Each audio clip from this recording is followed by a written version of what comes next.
Hello everyone, हमने अपनी HTML, CSS and PHP के 100 क्वेश्चंस की सीरीज़ में HTML को पूरा और CSS का सेक्शन A यानी क्वेश्चन 1 to 10 डिस्कस कर लिया है। अगर आपने वो वीडियोस नहीं देखी हैं तो प्लीज़ जाकर वो वीडियोस देख लीजिए। अब आज इस वीडियो में हम CSS का सेक्शन B यानी 11 to 20 क्वेश्चन डिस्कस करने वाले हैं। आइए देखते हैं ये क्वेश्चंस कौन कौन से हैं। Question 11, how do you set a background image for an element. CSS के अंदर हम किसी भी एलिमेंट का बैकग्राउंड इमेज कैसे सेट करते हैं, तो उसे सेट करने के लिए हम बैकग्राउंड हाइफन इमेज और एक सेमीकोलन और URL के अंदर हम अपनी इमेज का पाथ यानी हमने इमेज को किस नाम से सेव किया है डॉट उसका फॉर्मेट JPG या PNG, इस तरह से हम किसी भी एलिमेंट का बैकग्राउंड इमेज सेट करते हैं। तो यहाँ पे हमारे पास ऑप्शन A करेक्ट आंसर है।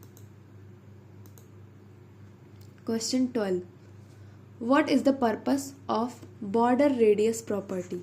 बॉर्डर रेडियस प्रॉपर्टी का पर्पस क्या होता है CSS के अंदर। तो बॉर्डर रेडियस का पर्पस होता है राउंड करना कॉर्नर्स को। किसी भी बॉक्स या किसी भी मतलब हमने अगर कोई इमेज या बॉक्स ही अगर ऐड किया है तो उसकी कॉर्नर्स को राउंड करने के लिए हम बॉर्डर रेडियस प्रॉपर्टी का यूज करते हैं। ऑप्शन B हमारे पास करेक्ट आंसर है। Question 13, which property controls the width of an element. किसी भी एलिमेंट का विड्थ हम किस प्रॉपर्टी से कंट्रोल करते हैं, तो उसके लिए हम विड्थ प्रॉपर्टी का ही यूज करते हैं। तो हमारे पास ऑप्शन A करेक्ट आंसर है। Question 14, what value of position property makes an element relative to its normal position. यहाँ पे हमसे पूछ रहा है what value of position property, मतलब कौन सी वैल्यू पोजीशन प्रॉपर्टी की makes an element relative to its normal position, उस एलिमेंट को रिलेटिव बनाता है उसकी नॉर्मल पोजीशन से। तो वो होती है रिलेटिव वैल्यू का यूज करते हैं हम रिलेटिव पोजीशन प्रॉपर्टी का यूज करते हैं to make an element relative to its normal position, यानी हमारे पास ऑप्शन C यहाँ पे करेक्ट आंसर है। Question 15, how do you make text italic in CSS। CSS के अंदर हम अपनी टेक्स्ट को इटैलिक कैसे कर सकते हैं, तो उसके लिए हम फॉन्ट स्टाइल इटैलिक का यूज करते हैं। ऑप्शन A हमारे पास करेक्ट आंसर है। Question 16, which property is use to control the size of the text.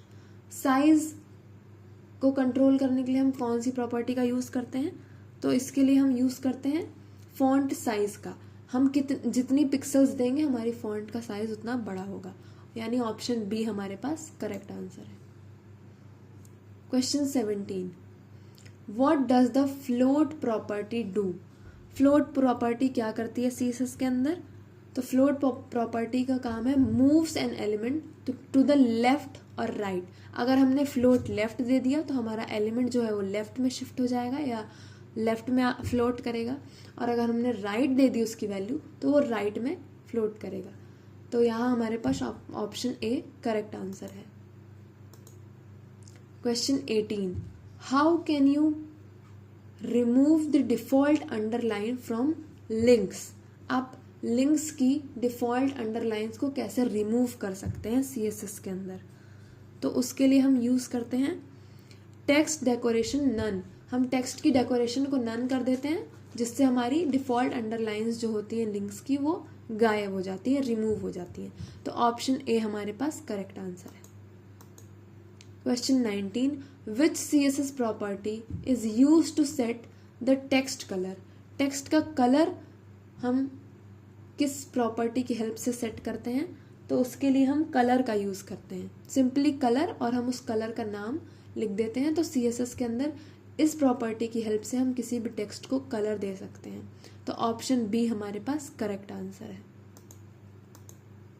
Last question 20, how do you centre align text in an element.